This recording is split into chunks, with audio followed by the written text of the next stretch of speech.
BPF आरो UPPL नि गेजेराव खौसेथिनि बाथ्राखौ लानानै बड'लेण्ड फरायसा आफाद अर्थात BSU नि आफादगिरि सेगोमसार बसुमतारीनि बिबुंथि। खुलुमबाय, आं बे समाव मोनसे सुंद' आपडेट लानानै फैलायबाय। BPF आरो UPPL नि गेजेराव खौसे जानाय बाथ्रानि सायाव बड'लेण्ड फरायसा आफाद अर्थात BSU नि आफादगिरि सेगोमसार बसुमतारीया बे समाव खौरांगिरिनि सिगाङाव मा बिबुंथि होदों, नोंथांमोना बिथांनि सुंद' बिबुंथि होनाय भिडिअ क्लिपखौ जोबजासिम नायनानै लाग्रो, बेनि उनावसो नोंथांमोना गाव गावनि कमेन्टफोरखौ होलायबानो जाबाय। दासान्दि BTC आव खौसे जानाय BPF आरो UPPL खौसे जानाय बा एलायन्स जानायनि बाथ्रा, बे खोथाखौ लाना बिराद दुंहाव थासारि सोमजिबाय थादों। दा BPF आरो UPPL एलायन्स जानायखौ सारा बर' रायजो, सारा BTC बा एसिया आरो बयबो राजनिति दोलोआ लुबैदों। जोंबो BSU हिसाबै बेखौ आगोलनिफ्रायनो लुबैनानै दं आरो वेलकामबो खालामबाय थादों, आदरनि जनायदों आरो। खिन्थु खोथाया जाहैबाय दिनै साननो गोनां बाथ्राया बे जिनिसा बेसेबां साक्सेसफुल जाहैगोन। खारन जों नुदों दा गावजों गाव बखिलायनाय, मुं सुलायबाय थानायखौ नुदों। बे जिनिसा जामारनांगौब्ला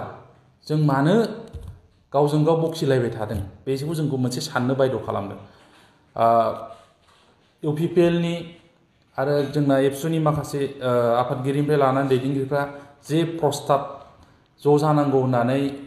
होबाय थादोंमोन BPF नि फारसे, बाहाय BPF दोलोआबो निस्सय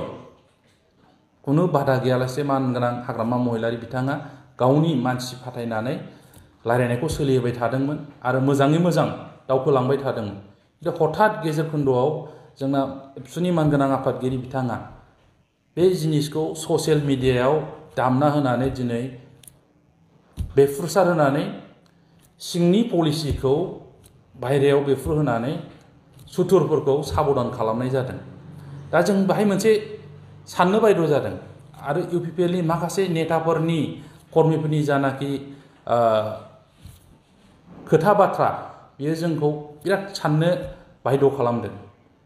बे खौसे जानायनि जानाखि बाथ्रा, बे बाथ्राखौ जों मोनसे राजनितिक षड़यन्त्र दं बेखौसो नुहुरदों।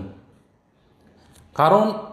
जों मिथिगौ थांनाय 4 बोसोराव दानि प्रमद बर' बिथांनि दैदेननाय जानाखि UPPL BJP नि मित्रजि सरकार BTC आव, बे सरकारा रायजो राजाफोरनि जेबायदि खोथा होदोंमोन, रायजो राजाफोरनो खामानि मावनो हायाखै। BTR एकर्डनि इमप्लिमेन्टेसन खालामनांगौ,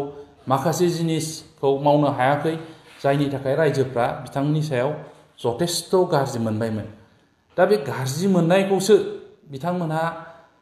मोखां सुस्रानो थाखाय, गावसोरखौ दस मुक्त रायजोनि सिगांनिफ्राय गाज्रि मोननायनिफ्राय बारग'नो थाखाय बे एलायन्सनि प्रप'जालखौ, खौसे जानायनि प्रप'जालखौ BPF नाव होदों नामा, बे जिनिसखौ जों साननो गोनां जादों आरो दिनै बिथांमोना मा बुंनो नागिरदों, हाग्रामा महिलारीयानो बे खौसे जानायखौ जाहोआ, बेबायदि मोनसे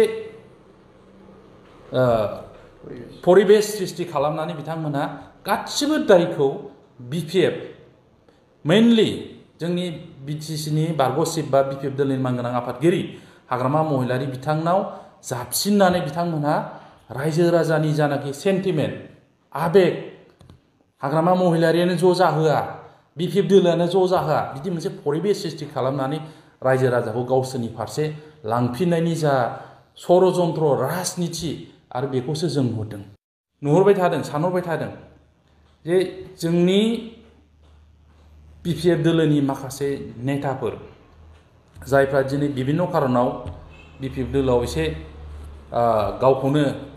एडजास्ट खालामनो हाया परिबेस बायदि मोनदों, बिथांमोनाबो मोनसे समाव हयथ' BTC इलेक्सननि आगोल हाग्रामा महिलारीयानो BPF आरो UPPL नि गेजेराव BTC आव बर'फोरनि राजनितिखौ खौसे जाहोआ होननानै दाय होनानै UPPL आव बारलांनायनि जा राजनिति बाहाय हाबनानै दङ, बेखौसो जों दिनैनि जानाखि प्रेजेन्ट सिटुएसन UPPL नि नेताफोरनि खुगानिफ्राय ओंखारबाय थादों, बे बाथ्राफोरखौ सालिजारि खालामनानै जों नुहुरदों। गासिबो दायखौ बिथांमोनहा हाग्रामा महिलारीनावनो जाबसिननानै UPPL आव बारलांनाय बा UPPL दोलोआ जाहाथे रायजो राजानि भट रायजो राजानि सेन्टिमेन्टखौ लानानै फैबाय थानाय इलेक्सनफ्राव भट बुथुमनो हायो बेनि थाखाय मोनसे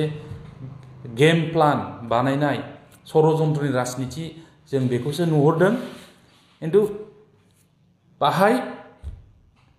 BPF दोलोनि बा हाग्रामा महिलारिनि जेबो दाय नङा बिथांमोननि माखासे पलिटिक्स गाज्रि पलिटिक्स बे जिनिसखौ जों नुहुरदों आरो